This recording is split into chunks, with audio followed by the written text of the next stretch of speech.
তো গাইস তোমরা কি জানো আজকে আমি কোথায় যাচ্ছি? না না। তো কাহিনী হচ্ছে আমি হঠাৎই খবর পাই যে দুলা ভাইয়ের বাগানে পেয়ারা ধরছে, তাও আবার বাড়ির কাছে, মানে আব্দুলপুরের আশেপাশে বাড়ি। সেই জন্য বিকাল টাইমে আমি আর আমার বস বের হই, মানে দুই খালাতো ভাই যাচ্ছি পেয়ারা খাইতে। আর এই বর্ষার টাইমে পেয়ারা বাগান পর্যন্ত পৌঁছাতে কি যে পেয়ারা হয়েছে ভাই, সেটা বলে বোঝানো যাবে না। তবে এই কাদো পানি পার করে যখন পেয়ারা বাগানে গিয়ে পৌঁছায় তখনকার ফিলিংসটাই আলাদা ভাই। শুরুতে আমি ভাবতেও পারি না যে পেয়ারা বাগানটা তার বাড়ির থেকে এত দূরত্বে হবে। যাই হোক, চলো শুরু থেকে শুরু করা যাক। শুরুতে আমি আমার বসকে সাথে নেওয়ার জন্য চলে আসি বাটিকামার বাজারে, যেটা লোকেশন হচ্ছে দয়রামপুরের পাশেই। তো এরপর আমি আমার বসকে সাথে নিয়ে উঠতে উঠতে চলে যাচ্ছি নদী নালা পার করে আব্দুলপুরের দিকে। তবে ভাই বিকাল টাইমে বাইক নিয়ে বেড়ানোর মধ্যে একটা আলাদা ধরনের শান্তি আছে, মানে সে একটা ওয়েদার পাওয়া যায়। এই ওয়েদারটা একমাত্র তারাই ফিল করতে পারবে যারা বিকাল টাইমে বাইক নিয়ে ঘুরে। যাই হোক, আমরা ঘুরতে ঘুরতে দুলা ভাইয়ের বাড়ির কাছে চলে আসি এন্ড ফাইনালি আমরা বের হয়ে যাই তিনজন, মানে বাগানে যাওয়ার উদ্দেশ্যে। তো আমরা বাগানে যাচ্ছি আর তিনজন গল্প করছি। তো গল্পে গল্পে শুনি যে বাগানটা বাড়ির থেকে অনেক দূরে হওয়ার পরও তেমন ভাবে কোনো পেয়ারা চুরি হয় না এই বাগান থেকে, কারণ আশপাশে শুধু বাগানই হয়ে আছে পেয়ারার। আমরা বাগানে যাওয়ার উদ্দেশ্যে বের হয়ে মাগরিবের আজানের 30 মিনিট আগে, আর এই সময়ের ওয়েদারটা ছিল পুরাই জোস একটা ওয়েদার ভাই। তবে আফসোস করে বলতে হয় ওয়েদার ভালো থাকলে রাস্তাটা ভালো ছিল না, যেই কারণে আমরা জুতা খুলে নিয়ে প্যান্টটা উপরে তুলে নিয়ে রেডি হচ্ছি, মানে আবার কাদুর মধ্যে যাওয়া লাগবে এই জন্য। এদিকে আমরা জুতা প্যান্ট ঠিক করতে দুলা ভাই আমাদেরকে ছেড়ে অনেক দূরে চলে গেছে, দ্যাটস আমরা দৌড়ে দৌড়ে যাচ্ছি, কারণ ভাই পেয়ারা খাওয়া মিস করা যাবে না। যাই হোক, এই ওয়েদারের প্রশংসা করে শেষ করা যাবে না। তারপর আমরা স্যান্ডেল টেল সব এক জায়গাতে থুই আবার কাদুর মধ্যে যাচ্ছি, মানে পানি ছাড়া আমাদের কোনো রাস্তায় নেই। যাই হোক, পেয়ারা নাই। আমি তো ভাবছি ভাই ওখানে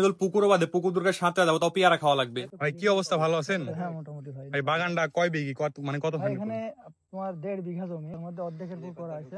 পেয়ারা গাছের বয়স কত? এই বৈশাখ মাস আসলে 1 বছর হবে। ও, এই দেখলি সব আপনার জমি নাকি? এগুলো সব আমারে।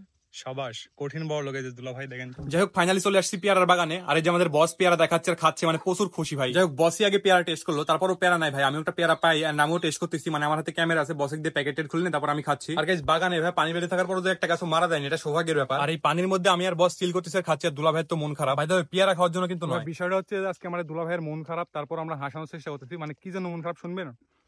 দুলা ভাই একটা ছোট বিটি আছে, তুই ফোনের গরম ধরছিল, ফোনটা পানির মধ্যে চুবাইছে, তারপর তুমি ফোনটার কাজ করছে না, ডাইরেক্ট হয়ে গেছে, এই তো নাকি ভাই? হ্যাঁ ভাই।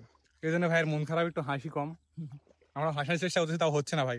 যাই হোক, অবশেষে দুলা ভাইয়ের মুখে হাসি ফুটছে, বাট আমাদের পরিশ্রমে না, ওর গাছের পেয়ারা দেখে ও হাসতেছে। আর ভাইয়ের বাগানের পেয়ারার গাছগুলো একটু ছোট হলেও পর্যাপ্ত পরিমাণে পেয়ারা আছে গাছে। আর এদিকে আমার বস্ত খাওয়ার উপরে আছে, আর আমি আছি ভিডিও করার উপরে। আর বাই দ্য ওয়ে ভাই, আমাদের দুলা ভাইয়ের মনটা কিন্তু অনেক ভালো হয়, বিশ্বাস করেন, সত্যি অনেক ভালো মনের মানুষ। বাই দ্য ওয়ে, ভাইয়ের বাগানে যে পেয়ারা খাচ্ছি সেই জন্য প্রশংসা করতেছি এমনটা কিন্তু না ভাই, এমনিতে ভাইয়ের মন অনেক ভালো। আর ভাই পেয়ারা বাগানে যাওয়ার আগে কত চিন্তা ভাবনা যে কত পেয়ারা না খাবো, বাট এখানে যাচ্ছি 2টার বেশি খাইতে পারতেছি না। আর যারা পাইকারি পেয়ারা নিতে চাচ্ছেন অবশ্যই যোগাযোগ করতে পারেন, ভাইয়ের নাম্বার আমি দিয়ে দেবো, চাইলে যোগাযোগ করে নিতে পারেন পেয়ারা। আর এদিকে ভাই তো প্রচুর বিজি, মানে আমার আর বসের জন্য পেয়ারা উঠাচ্ছে আমাদেরকে দেওয়ার জন্য। আর গাইস, বাজার থেকে আমরা যেগুলো পেয়ারা কিনে খাই ওগুলোর সাথে বেশি মিষ্টি ভাইয়ের বাগানের পেয়ারা। আর আমরা যে ফ্রিতে খাচ্ছি এই জন্য প্রশংসা করতেছি তেমনটা কিন্তু না ভাই, এমনিতে প্রচুর পরিমাণে মিষ্টি ভাইয়ের বাগানের পেয়ারা। আর আমি জানি যে জুয়েল ভাই ভিডিওটা দেখবে, তো ভাই ভিডিওটা দেখলে অবশ্যই লাইক কমেন্ট করে দিন, মানে লাইকটা দেওয়াই লাগবে কিন্তু ভাই। তো তোলার উদ্দেশ্য কি? হ্যাঁ ভাই।